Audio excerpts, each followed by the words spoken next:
Hello, everyone, and welcome back to the Navigating the Healing Path podcast with Maggie and Nicki.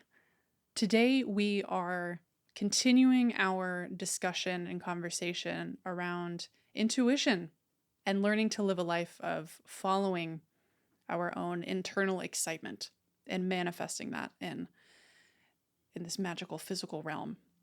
We are super excited to get to share more of Nicki's personal stories today in this second part, because it's a very different experience from my own. But if you're interested in hearing about more of my journey with learning to listen and follow my intuition, you can go check out part 1.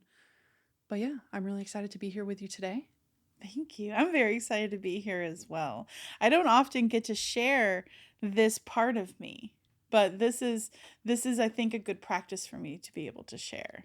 And I love that we're also going to be talking about what it looks like in day-to-day practice to follow your intuition, your excitement, to trust in your body and its knowing, and as a way to help guide you through this life. So if this interests you, we would love it if you stuck around and listened in.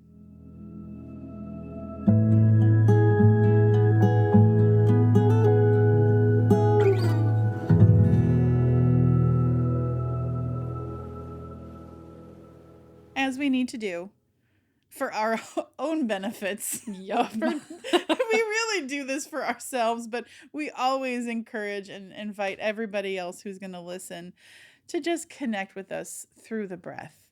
Taking a moment to come down from your head, spend some time in your heart, in your body, and feel and resonate. See what resonates. So I invite you to breathe. And breathing in.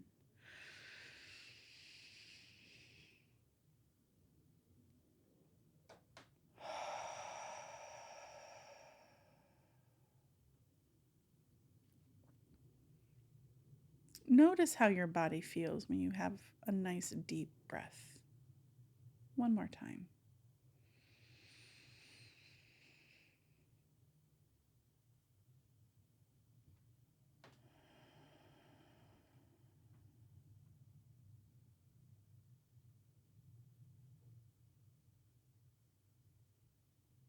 I like it. It always feels good. It feels very grounding. I see images when I do this where I just can imagine my consciousness sliding down, taking the elevator down into my body so I can be centered. I have a waterfall. It's a waterfall that I glide down. Nice. Yeah. I would love if anybody else ever felt like sharing their visualization of their inner landscape or how they visualize dropping into their heart. I want someone to have a twisty slide.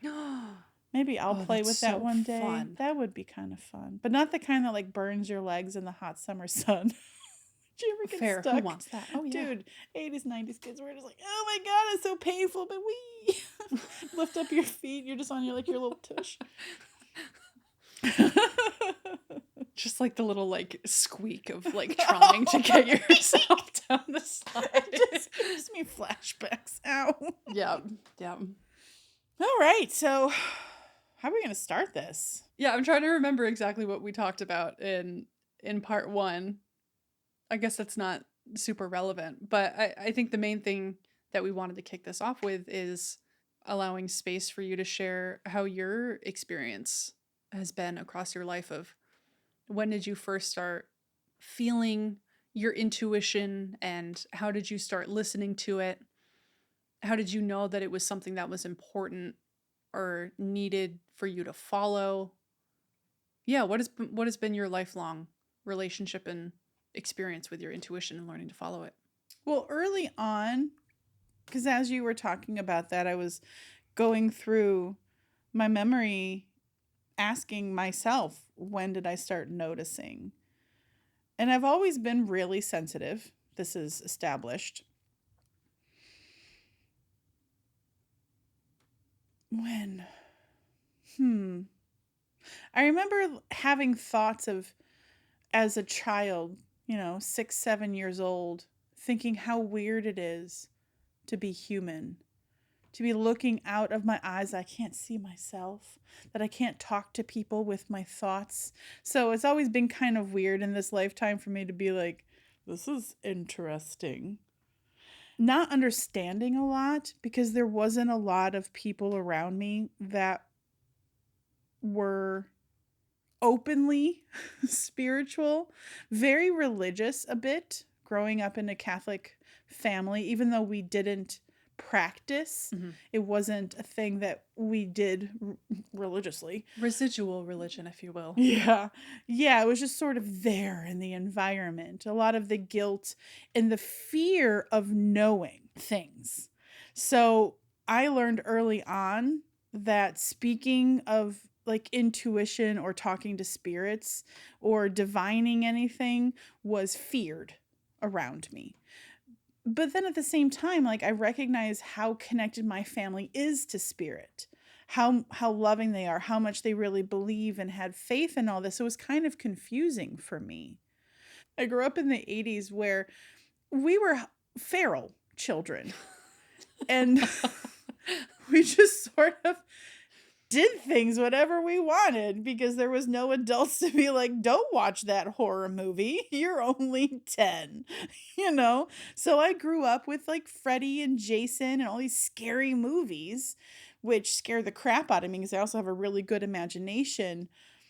But I became afraid to see. I had enough feeling state where I'm like, okay, this is really intense. So I remember when I was like, I think it was in junior high, and I can feel presence. I can feel things. So like if I didn't feel like I was alone, but then I would get super scared. So I want to close my eyes. I didn't want to see anything gory or scary. Or I didn't want to see a dead person, you know, like how it's portrayed in the Hollywood movies. I'm like, that's just so much. So it was around that time where I really shut down my vision center because it was just too scary. Right. But I was able to maintain enough of a feeling state connection to spirit that they were able to get through to me. I did numb out a bit as a teenager from the pain and the trauma of life, of not being seen or understood and feeling alone and depressed and all the things that I went through. But I was still very deeply feeling. And so that was the sense that spirit was able to still stay connected with me. So when I became open to exploring that, that's when I found the Purple Lotus, which it's no longer there, sadly enough, but it was the only metaphysical shop in the area. And my cousin had brought me there because some of my family were somehow still into psychic mediums and tarot card readings, even though it's the devil and it scares the other part of the family. There were still some people that were open to this kind of guidance through somebody else. I'm like, well, that sounds like a lot of fun. I want to talk to spirit. You tell me things, you know? So I think I was even younger than 16. I was younger when I started and I had my first tarot card reading. And I remember her telling me, you're highly intuitive. And I'm like, oh, okay. Whatever that is. You know, I didn't really even know what that meant. But she was telling me this. I was like, cool. You know a lot of stuff. That was fascinating because she was like a tarot card reader. She also did like my birth chart. She gave me some information on insight into that. And I was like, cool. And it was just sort of the opening. It was play. It was a little bit of entertainment, but there was still this like feeling of being seen. So over the years, I had seen a handful of mediums and psychics and tarot readers. And they started to all tell me the same thing, which was, you're highly intuitive. You know things. You can see things. You're highly intuitive. And I'm like, do you people just say that to everybody? And I started to be like, I don't believe these people anymore because they're all telling me the same thing. Like, they must tell everybody this. And I start talking to people and they're like, nope. They don't. I'm like, are you sure? Because I'm really used to people just telling me what I want to hear, you know, to get something out of me. So it was hard. It was a real challenge for me to accept my intuition, to see it as a gift, because to me, having my feelings and the knowings did not serve me at that time. And if anything, it isolated me, you know? It's hard to be around people who are trying to hide, but you can't hide from someone who feels what you're feeling. No, you can't. Because it was really confusing for me, because their words were saying one thing. Their mouth was saying, no, I'm fine. But the feeling I was having was not that. It was not fine. And so that is what brought some of the doubt of my knowing, where I'm like, well, maybe I don't know anything because I feel crappy. This must be mine. I thought it was over there because I'm talking with you, but you're saying you're fine. And then it also got like fucked up a little bit when I would want to be communicating my truth or like sharing my feelings, and the other person would disagree with my perspective or my truth. That's not how I said it. That's not what I meant. You took that wrong. You're wrong. So that taught me to not trust my feelings. So for a long time, because the environment I grew up in was quite emotionally immature, they didn't know how to handle conflict or negative feelings or take accountability for how they showed up. And this is just everybody. It was pretty much everybody. No judgment. It just was what it was. But it didn't reinforce the strength of that gift. So, yeah, I grew up not trusting my body.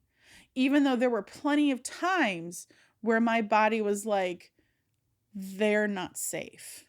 But I couldn't think of a reason why. It was just, don't go over there. That's not a safe environment for you. And it was very confusing. I was a very confused child, and very scared and very alone and sad. But I always had the hope and the knowing and the comfort that I wasn't alone in some like really weird way. Pisces moon keeping you connected. It really did. And it's ultimately what saved my life. I was not on a good path by the time I was 16. I was, I think I've shared with you, questioning the necessity of my life, as I like to put it. Like, do I really need to be here? I'm not sure. So it was a very dark, lonely place. But I started to follow it. I started to listen to the little voice.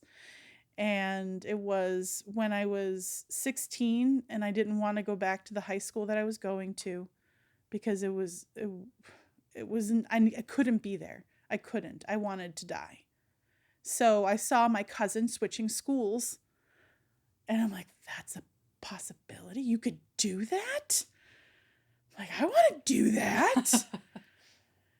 And so I was visiting my estranged father, and he had a girlfriend at the time, and she was the one who encouraged me to look into it. And so I did. And I talked to Sister Mora over at Our Lady of the Elms. Shout out, Elms. Love you. Saved my life. Gave me a place. I loved it because it was all girls school.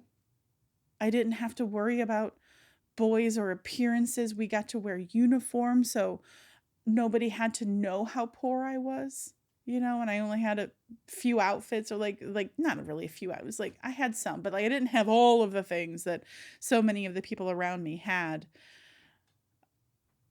And I could just focus on my studies. And so, yeah, I followed myself there, and it was exactly what I needed. I got to witness my GPA go from a 1.7 my sophomore year, when I was like super depressed and missed like 32 days of school that year because I couldn't go. I just couldn't. It was just terrible. And then by the end of my senior year at the Elms, I was getting a 4.0. And so I loved that insight because I got to really notice how sensitive I am to my environment. That it matters to me personally who's around me, what is influencing me. I didn't have a lot of friends there either. I've always been kind of an outsider, a bit to myself, a bit nerdy, but I also got a lot of validation for being smart. So that was just kind of something that I gravitated towards. And then it just sort of opened from there. It kept going, like leading me, helping me know, recognizing when I'm like, this probably isn't great. I probably should not be at this party right now. But I'm going to bubble myself, I'm going to choose that I'm safe. I can trust this. And nothing ever untoward happened. It was always okay. But it was just learning to trust my feelings. So yeah. So it definitely grew as I got older, and I just was determined to know myself more and was observing the people around me. And so when it came to the next time the spirit really came in, strongly, was when it came time to pick a college. And the Elms was a prep school, a Catholic college prep school. And from junior year when I was there, they're like, okay, everyone's taking the PSAT. And I'm like, we're what? We're doing what now? We're preparing for college already? Oh, and half of these girls already had like exams they've taken. They've been prepping for 2 years for all of this. And I felt a bit behind, but I did okay. I held my own, and I'm like, go me. I'm not dumb. But it definitely helped prepare me for the next steps. And I'm just like, okay, society says go to college, so I'm going to go to college. And they were encouraging us to send our exam scores to all these different places. But in our senior year, after we had started taking the actual standardized tests to get into college. And I was like, why? Why would I do that? Why would I waste $50? Because mind you, I had a job, I was waiting tables and going to school. So I was not about to waste my money on things that were not necessary. But I started looking, and through some trial and error, I did find the school. And it was funny how it started to come up. Excitement was a no-no in my life. I was not allowing myself to be excited because that only led to disappointment. Because I had so much disappointment in my life that anytime I allowed myself to get excited and then it didn't happen, I would just be crushed. So no excitement allowed. So when I started to find the college and this excitement came, I'm like, oh no, but also, ooh, like that's newish, the forbidden feeling. But had these insights into myself. And once I found Muskingum, and then I had been on campus and I felt myself there, because I already knew the brochure when it came in the mail, and I'm like, oh my God, I love this place, Mama, look. And I was like showing her the pamphlet and like, it's so small and I love it. It's liberal arts. I don't know what that means, but I really like this idea. I did learn liberal arts just means that you learn a bunch of different things. I'm like, I want to learn it all. And it was known for their education. And because at that time I was told I'm such a good teacher, I should go do teaching. I'm like, okay, because I got all of my external validation as gospel. If they told me that, then that must be who I am. Didn't always jive, didn't always resonate, but I'm like, that's a start. So I go to Muskingum and I just fell in love with it. I fell in love with that campus. I just knew. There was this deep knowing and this excitement of going there and exploring myself. I got to be like 2.5 hours away from my family, close enough where I can go on weekends if I wanted to do laundry or I miss my mama, but far enough where I can be autonomous. So I had like 5 jobs on campus. I was just all over the place. I was working in the coffee house. I was an RA eventually. And I just I followed my excitement all through college. I let the people around me help me see myself.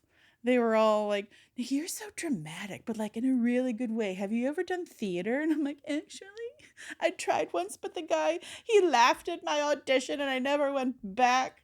Mm. And so they really encouraged me to try again. I ended up getting a scholarship for theater just because I enjoyed it so much and I loved the people. I don't think I knew that you got a scholarship for theater. I did because That's incredible. I was taking like tech class and basic acting just because I was hanging out with my friends. Uh-huh. And my friends were like, you know, you can get a scholarship because you're taking 2-3 classes a semester. And I said, excuse me? So I applied and I got one. I just had to take a couple of theater classes a semester and it was the best. It was so good for me. But I knew that's where I needed to go and that's where I went. I only applied to one college, which to most people was crazy.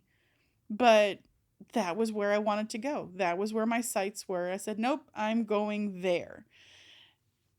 I didn't know it at the time, but that was me being led. That was me following the callings. That was me listening to the guidance of spirit because they were talking to me through my feelings, the excitement, the focus, the deep knowing, just like, no, I have to go.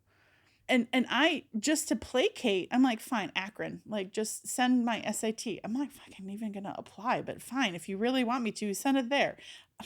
That didn't cost anything, so I was okay with that. So yeah, so I found myself at the school I needed to go to. It was hard. I wasn't sure if I was going to be able to stick with it. College is a very interesting experience. I learned a lot. Hmm. It was exactly what it needed to be. I did not become a teacher. Shocker. Surprise. They put us in freshman year into the classrooms.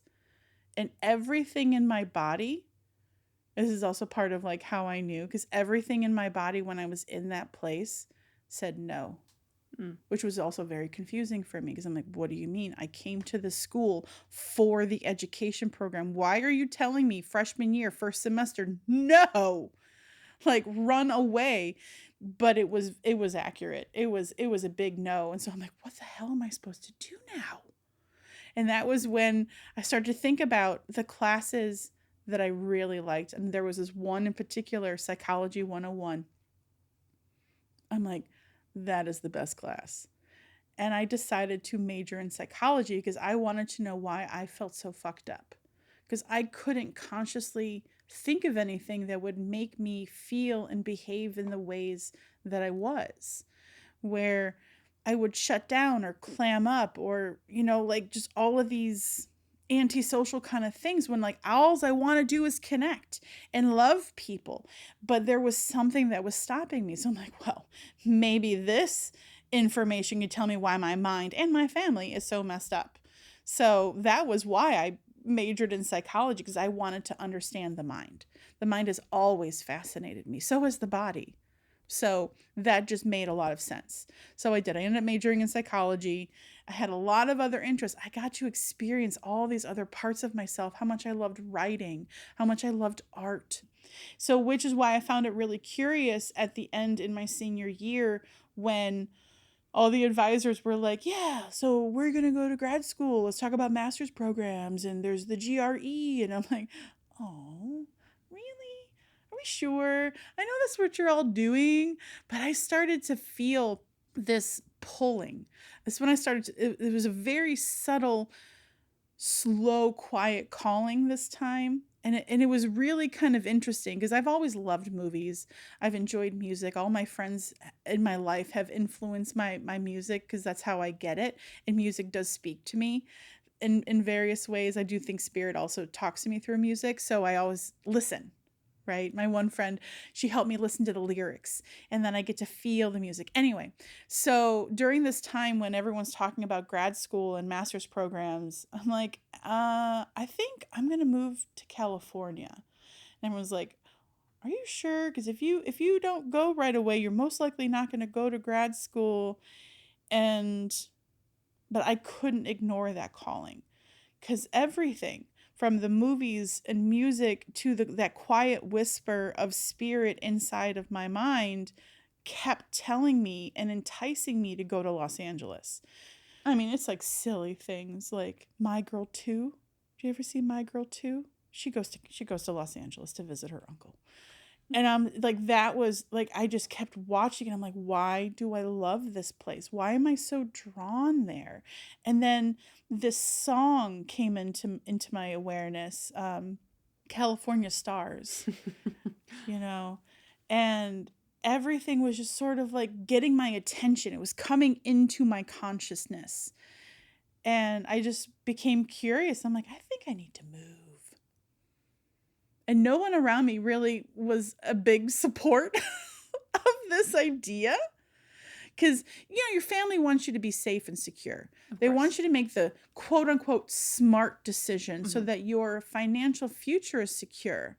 But that to me, while as much as I wanted a 10-bedroom house and a movie theater and a pool and all of the things that you're told that, would be great, as much as I wanted that, there was more that I wanted. I wanted to understand spirit and what this healing thing is. Because I remember I even spoke to one of my sorority sisters and we were talking and I thought we were bonding and I told her this. I'm like, I want to move to LA to learn healing. And she looks at me and she like squints her eyes and like goes, why? Why would you want to do that? I'm like, oh, you don't get it? You don't see it? Because I think I'm a healer.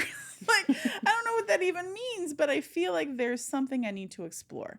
They're 10 years ahead of us in consciousness, in how we are as humans or like new cultures, like whatever it is, like there's something there for me. That was really like the basis. I came up with a whole slew of reasons why I had to go. Oh, I'm going to find my husband. Oh, I'm just going to find myself there. Just all these other things. And it was true. Yeah, I was about to say true. Both of those definitely came true. They definitely came true. But it was almost like something I said to help them understand why I was doing this. But I was always very honest about, I feel called. It was like, is this what a calling feels like? Because you normally hear it around religious people like, oh, he was called to go be a priest. A nun. Oh, she was always called from a young age to go serve God. Those are the acceptable ones, like when it's religious. But when it's just generic spiritual growth, there's something culture is like, no, there's no precedent for that. Yeah. You can't like just go because you feel like it. Yeah. So, yeah. So I had this idea. I'm like, I'm going to move to Los Angeles. And I was very focused. And none of my family, I'm not going to say none. I can't do that. I can't speak in absolutes. Most of them did not understand or fully get it. Mm-hmm. So I compromised, by which I gave them a year. I said, you guys have a year to accept this. And I promise I am going to figure it out. I'm going to have a plan. I'm going to know where I'm going to go. And it'll be good. After college with a bachelor's in psychology, I'm like, yeah, let me work at a fast food place because I didn't want to work anywhere where I would get stuck. Yeah. I worked at like an like just like office stuff that you don't really need a college education for. But I didn't want a career. I didn't want that there. I was just there partly placating my family, buying my time and saving money, quote unquote. Mm-hmm. I did not prepare very well. But the calling never stopped. The feeling, the pulling that I need to go, it only strengthened. It was so deep. I set the date. That I knew. I needed to go by then. It did not matter how much or how little money I had. I was going. And my dad tried to convince me to stay. He said, please don't go. Don't go. I don't want you to go. I want family dinners and all of this and all this guilt and manipulation to get me to stay. And I said, I can't sacrifice my happiness. And I had to go.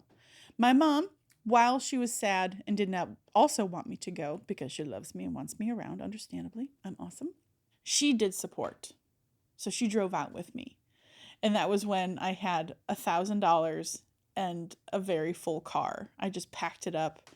We just drove across the country. We had a great little 3-4 days. I think 5 because we stayed in Vegas a couple of days because it was our first time going. So that was really great. lots of first experiences. It was very exciting. I did not have a place to live before I moved out here. I knew where I was going to school though, right? Which to me was way more important than knowing where I was going to live for some reason. I'm like, I'll find it. You knew It'll where be you were fine. going to school? Yes. Isn't this after you graduated? For in healing. Ohio? Yeah. I was going to right. Yeah, because I was coming out here to learn healing. Right, okay. And so I found the Tao Healing Arts Center. They're not open anymore. Dr. Kaneko is now working at the school. I actually got my massage therapy in a few years ago. He's now over at IPSB. Loved him. So I knew what healing school I wanted to check out first. So I'm like, I'm going to go learn shiatsu. My mom's like, where are you going to live? I said, I don't know. But my cousin was out here for like a month before he actually ended up moving back to Ohio. But I stayed with him for a couple of days. We did while I looked on Craigslist and was looking at all these different places. And the one place I had set up, this is how Spirit also talked to me. So I had been talking to a guy who was going to rent out a room in Echo Park. So that was the first place I had gone. I said, Mom, we need to go to this place and check out this house. And we park, and I start walking up, and my stomach starts to drop. Now, he said, like, we don't smoke in there. The dogs don't live inside. This is what it's like. So he gave me this information on the phone. And I get there. It smells like smoke. The dogs are inside. Oh, I'm just feeling it again. And I'm going up there, and he shows me the room. And again, I hear run. Like, no, this is not the right place for you. So like my body knew, it was feeling like this is not safe, because even when we were on the phone, I didn't want to register the red flag, but when I was there, it 100% registered, which was, he's like, what are you coming out to LA for? And I said, I'm going to go learn massage and healing. He goes, you can make a lot of money at that.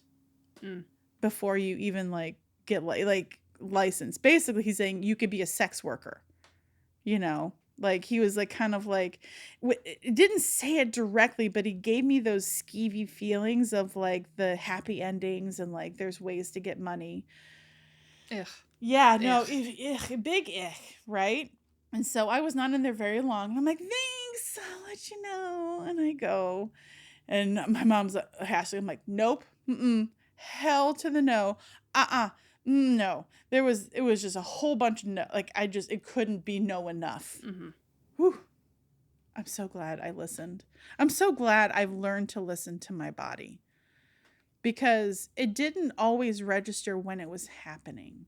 I noticed, I'm like, I don't like how this feels, or how I feel around this person. I don't quite feel safe. And I don't know, it was interesting, but I also love loving everybody. I want to like everybody. I want everyone to like me, but also that's unreasonable from what I understand now. Where did you end up? So it's so weird. Okay. Best place. So weird, but it was exactly what was good for me. So I found on, I think it was Westside Rentals, this guy was renting out the bedroom of a 1-bedroom apartment on Venice Beach. Now, mind you, Venice Beach was big in my mind. I'm like, I want to live there, but it's also really fucking expensive. And he was an entertainer on the boardwalk. He was Cedric the Entertainer. Not the Cedric, like the famous guy, but like his name was Cedric, and he was the one-man band. He had like a drum kit. He was the one-man band Cedric on Venice Beach. He's since like moved like shortly after I moved out several years later, but he had 2 daughters. So I moved in with a guy and his 2 daughters into a 1-bedroom apartment 1 block from the beach. Like I go to my roof of the apartment building and I could see the ocean and Muscle Beach. That famous Muscle Beach. I could see it. I could smell it. I could hear the waves from my air mattress that I used for years. Yeah. Unideal for a lot of people. Like, why would you go live with a man and his 2 kids in the bedroom and they're living in like the living room / kitchen? How does that work? I'm like, it worked. The girls had like the middle hallway. We shared the bathroom. I had my like little things, and we came up with arrangements. He didn't have a car. I took him to the grocery store, and then, it worked. It balanced. right? For a good long while. I think I lived there for like 3 years. Wow. I walked everywhere. I started my healing there. I cried a lot when I first got there. I remember the day I took my mom to the airport. It was actually June 1st, 2003. And I remember leaving her there and I just cried, even though I was so happy. I was so happy to do this and I knew I needed to be there, but I knew I needed to detach from my family, from everything who I thought I was, so that I can discover who I am. So I went on that journey of self-discovery. I started reading books. I wrote all the time, cried all the time, but it was helpful. I remember the first book I read was because I wanted to feel again. This was a space, it's like, okay, I can have my feelings. I'm not connected to anybody codependently. I don't need to be there for anybody in any particular way. I didn't even want friends. I wanted to learn to be okay with myself. So I read, Excuse Me, Your Life is Waiting, which helps you connect to your feeling state. So I played a game, the parking game. I talked to the parking angels and just manifest parking because parking in Venice is really challenging. Yep. A lot. So challenging. So challenging. But somehow I would always have really amazing parking because it taught you how to feel the excitement of just rolling up to your destination and being like, oh, there's a spot waiting for me, So it helped me feel my way and knowing like the timing. So that was a really, really good book for me. The first year I was out here, though, I had one good friend, one bad friend. A psychic told me this. Somebody who I had gone to. She told me, she goes, okay, you're going to have one good friend, one bad friend. You're going to know. And I let that bad friend be my bad friend. I'm like, and I knew. And then that was also what got me to quit McDonald's and like walk out because I had too much self-respect. There was so many lessons. It was so great. And I was just so present and following. But that was when I really started to. And she even Diana said, you're not going to need me one day. I said, what do you mean? She goes, you know things. She goes, Nicki, you're really connected to spirit. You can trust that because you have some shadows, you have some things attached to you, some hangers on, but you can work. Well, I'll help you with that a little bit, but you can work on that. And I said, okay. So I started, that was the boundary work, learning to have the boundaries and clearing and healing. But those were the things I needed to heal, right? So that I can step into my authentic self and get to know the true me. Yeah, and I mean, seriously, ever since I've moved to Los Angeles, I've been here for 21 years now. It's all been work on my spiritual life. Every year, everything has always happened to help bring awareness to my own intuition, to my own knowing. And constantly, because they don't quit, by the way. Spirit doesn't just stop. Like, even if you put up the blocks and being like, no, they're still going to try. They're going to still keep guiding you and protecting you. Yep. And it's just, do you want to connect to that? Do you want to learn to trust in that, in yourself? So the messengers come when they need to come. I've had chiropractors and healers, and this is why I'm like, why you start paying attention. That was also what, Excuse Me, Your Life is Waiting helped me understand, is when 3 or more people who are unrelated to each other tell you the same thing, pay attention, because that's the universe trying to tell you something. Right? Not just your family, like really have nothing to do with each other. I had 3 different chiropractors over my life and healers who would always look at me and they're feeling my body and they're helping me heal because I've had back pain and stuff since I was 19. And they're like, what happened to you when you were 4? Every single one of them, what happened when you were 4? And I'm like, They called out the age specifically? Yeah, because they would do like muscle testing and like different kinds of tests. And there's like between age 4 and 5. Like there was like some trauma there. It's been a process. I had an idea, but there was no memory attached to it besides at the time there was only 1 flashback, but it was never safe. And it was like a sexual abuse kind of thing. So then again, it comes back down to the psychics and everybody's telling me you're highly intuitive. You have a knowing, you have sight, you have vision, you have these innate gifts. And it took some time for me to be like, oh, maybe I do. And then I began to open myself to explore it, and learn to trust it. But I think when I started meditating 10 years ago is when everything really started to come online for me. When I was like, oh, because I started meditating so that I could be grounded, right? Because I was dissociative and I was just all over and I couldn't focus and I was like on my path, like, and I was doing the things, but I was always so frustrated. I'm like, I thought I wanted to do this. And then this thing comes in and it destroys that dream. I'm like, well, the fuck, who am I? I'm like, well, let me try this. It wasn't great. Let me try this. And it was just this journey of getting to know myself. But when I started meditating, I'm like, I'm so tired of being sensitive. Can I just be grounded and clear and have good boundaries so that I can feel better existing? So that was the work I started. I didn't actually realize that meditating would make me more sensitive. That was not expected. I thought I was going to become more like protected, which I am. Mm-hmm. I am. But I didn't realize when you do this work, when you start to clear away the things and you start to release your repressed emotions and you start healing, yes, I also get to experience more joy, but I'm also way more sensitive to my environment, to people, to energies. And it was wild. So I started having more visions, like more seeing things, like people can talk about something and I'm like processing it in this vision center where I can see what they're talking about. Mm-hmm. And I'm like observing or perceiving energy, in like different kinds of ways. And so eventually I do realize I'm like, oh, I'm a medium. Oh, light bulb. That's what that is. Like, wait, but I've always been like that. Wait, I've been a psychic this whole time?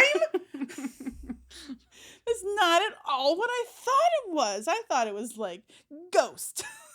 Like that movie where you could just see them or hear them or like, like they just know things. And I had no idea.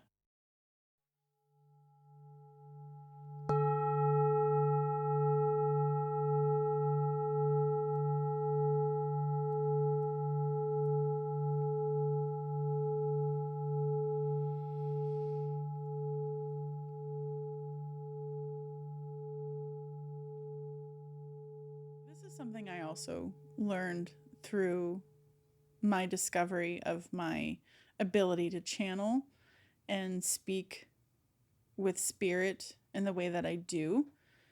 And I love it, which is everybody can do it. I'm not special. I am not unique. I'm aware.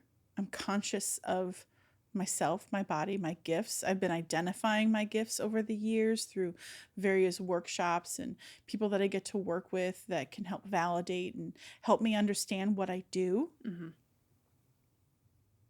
And it's just so important to be open and trusting and playful. Like I was telling you last week, when you build these skills, play with it. No stakes, just notice. Listen, follow your excitement. What was there for you? What did you notice? What did you learn? But everybody can tune in. We all do. But the thing that stands in the way, that gets in the way of receiving messages, one is fear and being closed off. Mm-hmm. And you can't hide. I do believe we as humans have the ability to be telepathic, to share thoughts without speaking. But that also involves being embodied in your emotions, because your emotions are a frequency, much like sound and waves. Emotions are very similar. But if you're armored or guarded and, disconnected from everybody else, the messages can't transmit. Mm-hmm. And so part of the work is the grounding of releasing the anxiety, the fear, the filters, the protection, the external protection, because we're protected energetically and spiritually, I do believe. But once we stop hiding and we could be honest and we could heal, then I do believe we can communicate. I've had experiences that with Polly, being friends with her for, oh God, we're old. It's almost going to be 30 years in a couple of years. Like, it's been like 28 years since we've been friends. Okay. And we'll think of each other. And then one of us will call the other. Like, it even happened yesterday. I kept thinking of her. I'm like, what the hell? Okay, I'm going to share this thing. So I'm going to call her. And she goes, I had a feeling we were going to talk today. So I'm like, yep, me too. So that happens too. That's why remote healing can work, because we're all connected. That's the whole point of the spiritual path, is to remember we are all one. We are one with the universe. But in this earth school, we forget. And part of the reason why we're here is to remember in this physical embodiment, right? In this incarnation, and doing the work so that we can help the future of humanity be more kind and balanced and connected with the earth and each other. And remember that we are one. What you do to somebody else, you do to yourself. What you do to yourself, you do to others, consciously or unconsciously. So, yeah. Thank you for sharing your story. I just love how divinely guided you have really seemed to be your whole life. And I just really commend you for listening to those callings and learning to take them not super seriously, but lightly, but to taking the lightness of it in a serious way. Like, to know that this is important to follow and to honor. It's just really interesting hearing somebody else's experience throughout life, and because I don't know how connected I really was as a child. I feel like I haven't had a lot of these, I don't know, like you and one of our dear friends and someone we both see as a mentor, Karen, who has been so deeply connected and is, since she was 3. Yeah. And I has love her had stories. so many incredible stories. It's interesting to just hear the differences in life experience, because I feel like I never had that. It wasn't until the last few years that I feel like these things have really been coming online, but I haven't had a lot of previous experience with those. So it's just fascinating to hear somebody else's journey. And I feel like you laid out, honestly, what we were going to talk about for the rest of this episode was kind of discussing the practicalities of like following intuition and following your excitement in daily life. I feel like throughout your story, you sprinkled in so many of those practicalities and just kind of helping with the how and what to listen to and how to follow it and how to distinguish the differences. So good on you. Thank you. But yeah, do you want to spend the rest of our time before we close out to I guess maybe discuss where we both are now and how following our intuition and our excitement shows up in our daily life? Yeah.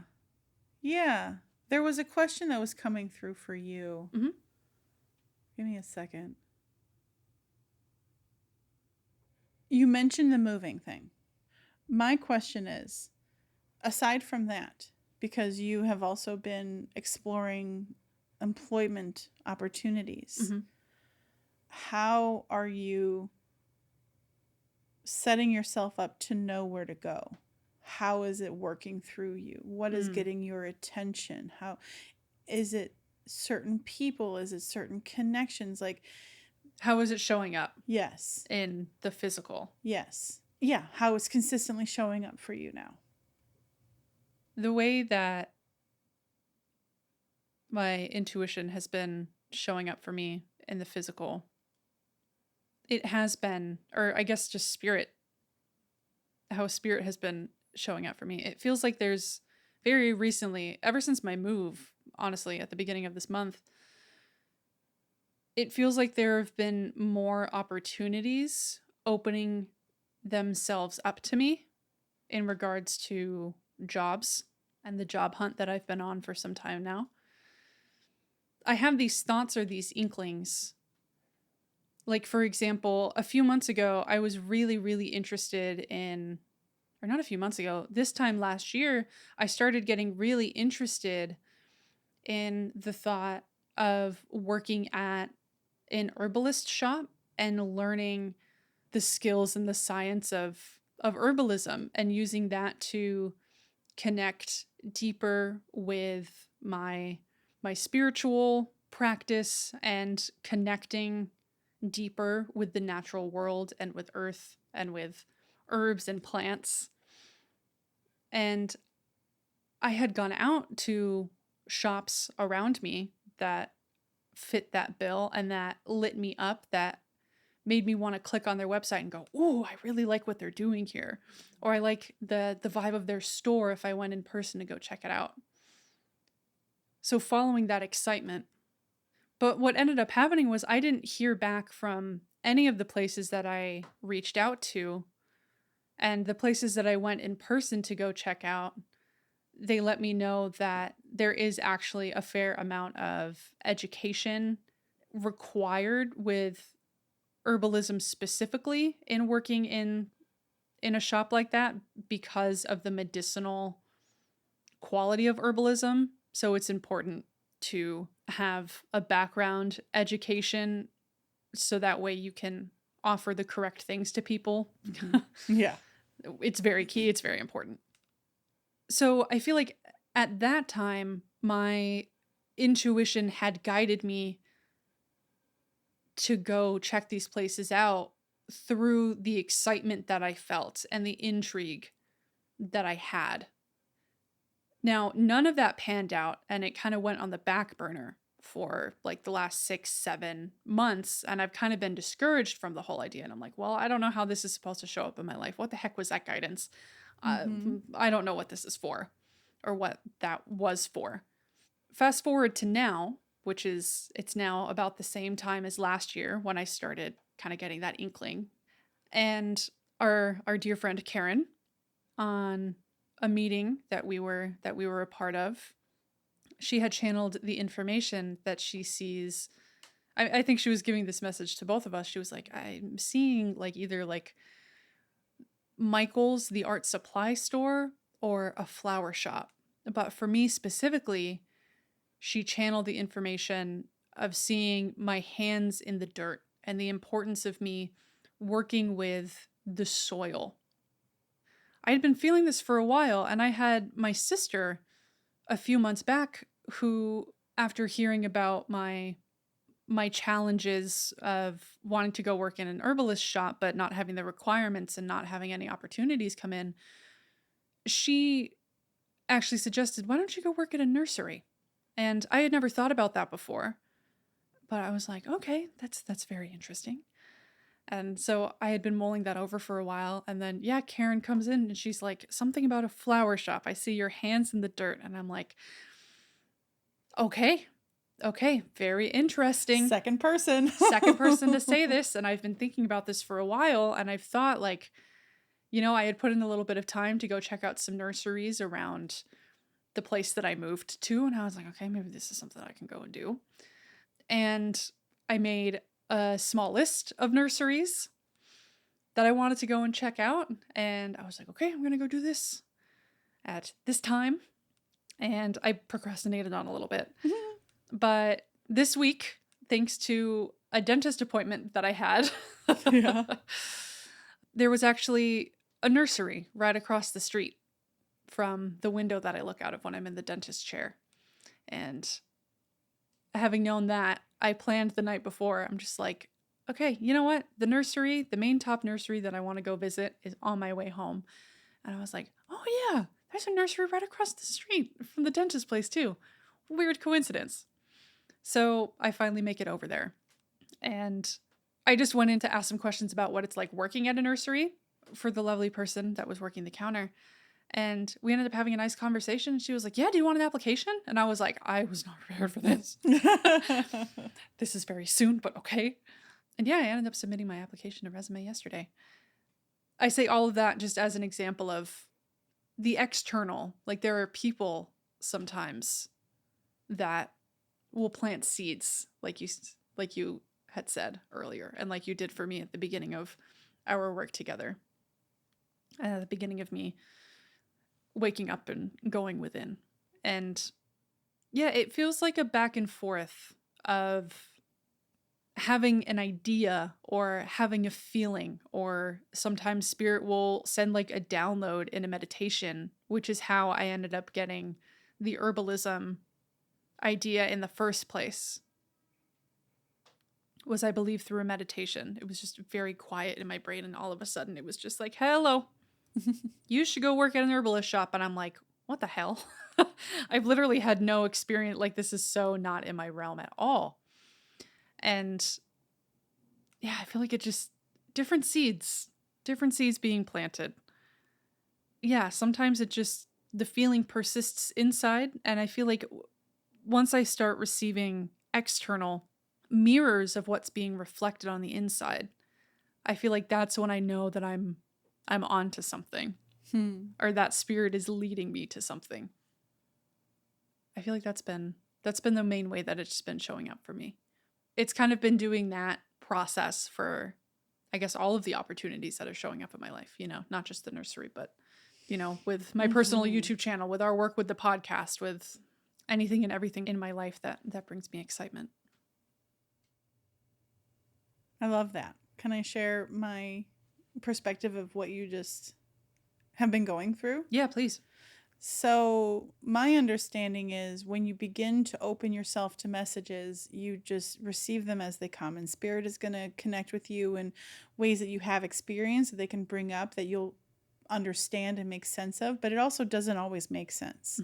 Like, for you to go be an herbalist is a big stretch, because that does require education, certification, and science know-how, chemistry in particular. Yeah, medicinal right information. But because you were in a meditation and you saw plants, and that's what you perceived was herbalism, because that made sense at the time.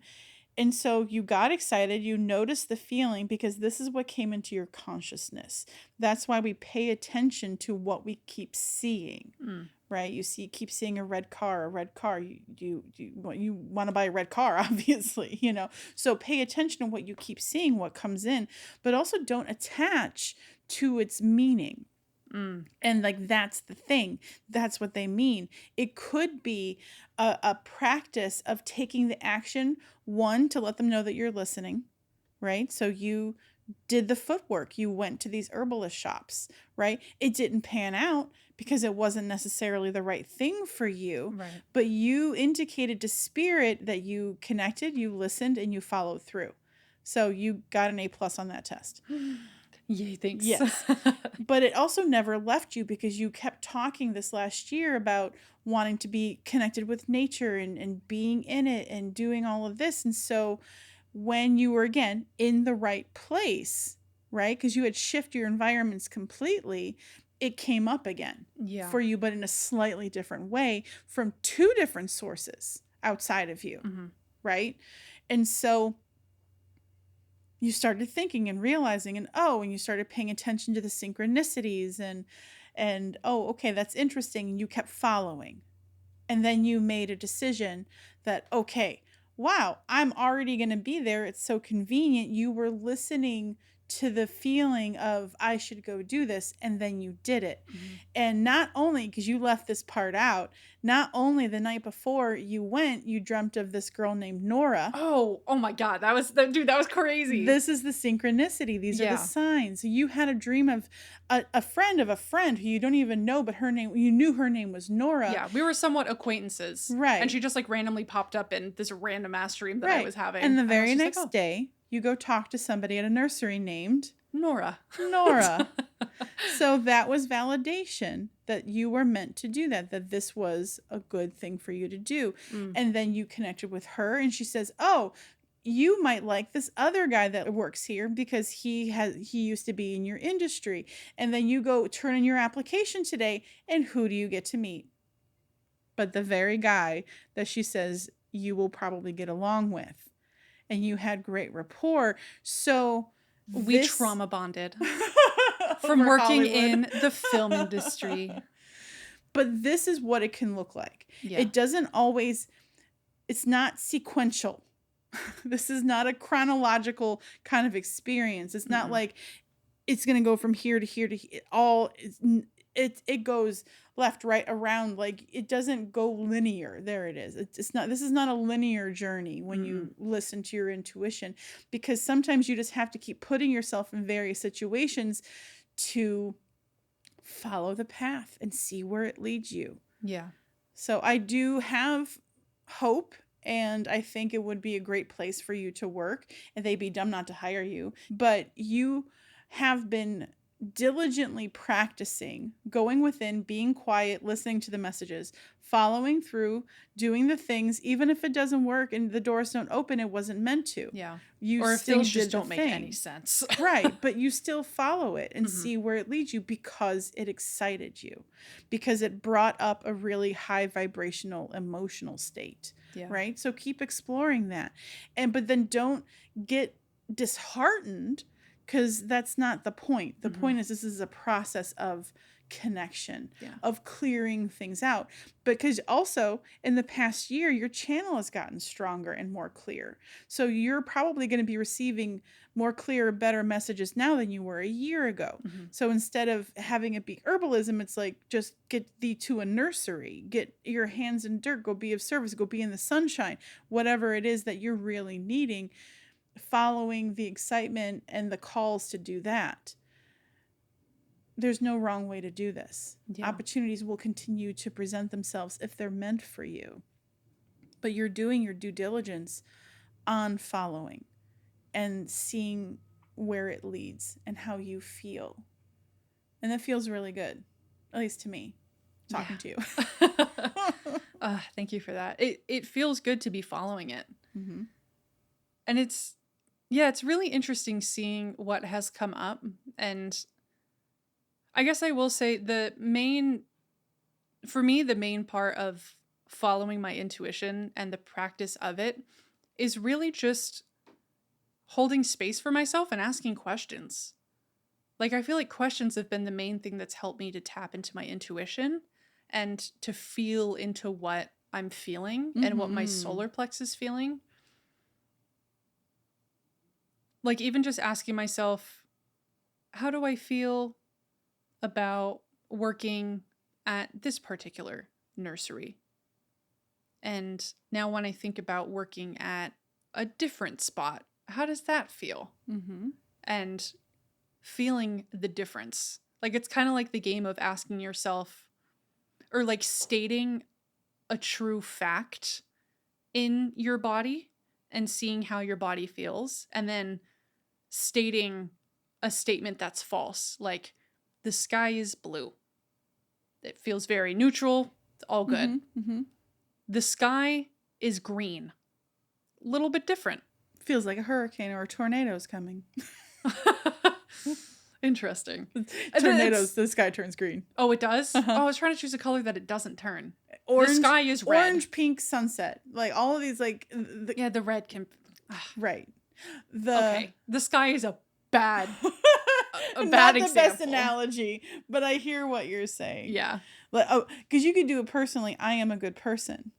Or I am I'm a serial killer.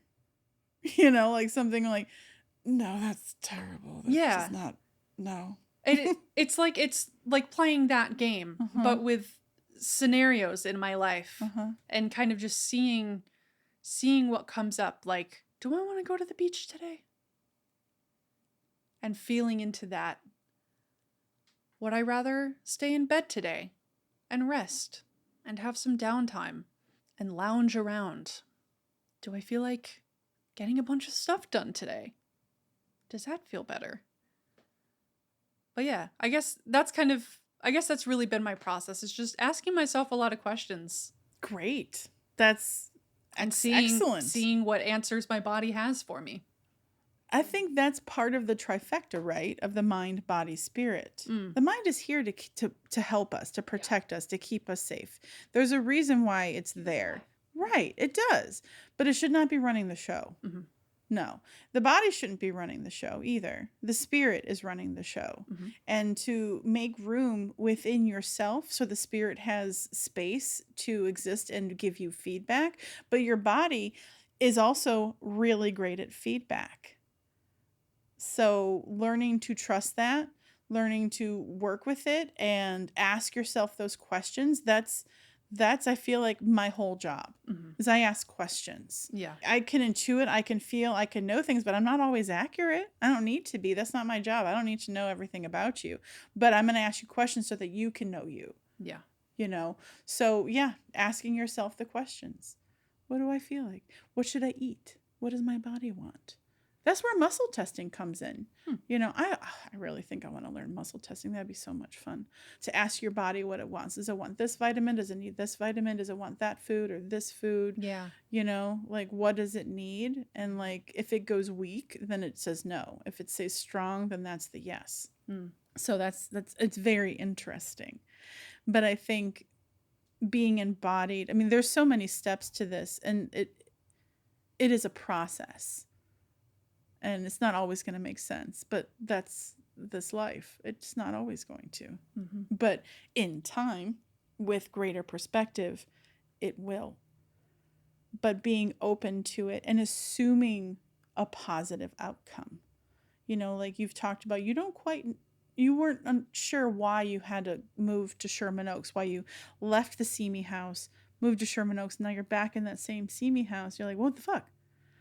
But a lot of us who watched you, I'm like, well, I fucking know why you went, you know, like you did amazing work there. And that's why you have your community to help give you that reflection, that support so that you can eventually understand it. But you also don't need that either. You're going to see it anyway. Eventually the answers will become clear. Yeah. But be patient.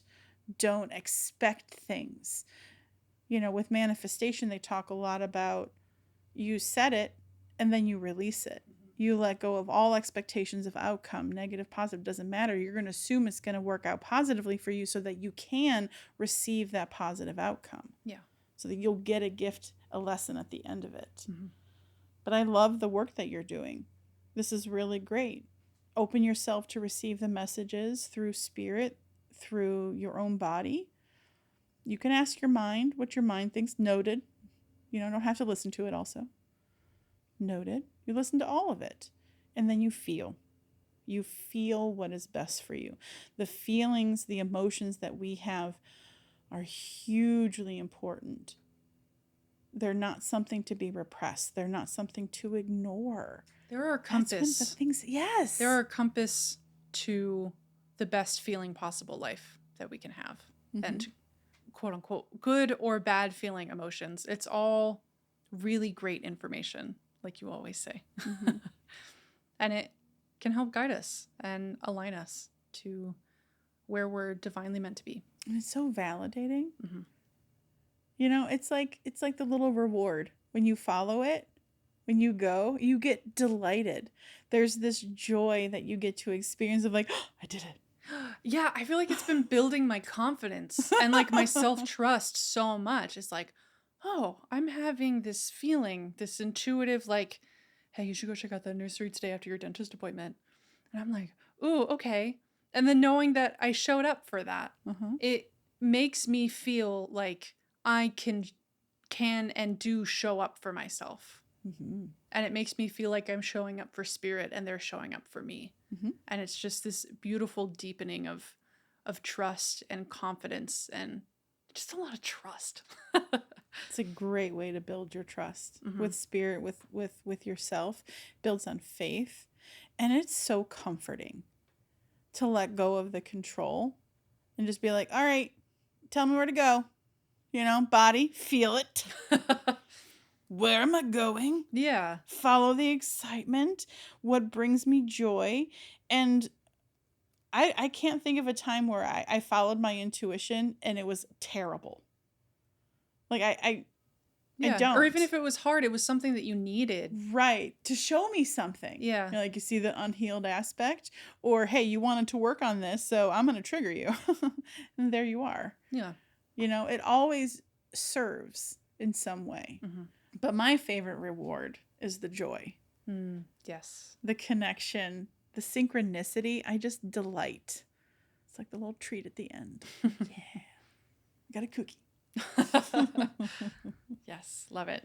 Thank you for all of that validation. And Mm-hmm. you just have such like a way with really clarifying what I'm saying and like just painting a really nice picture of it to help me and probably also the listener understand better what's going on.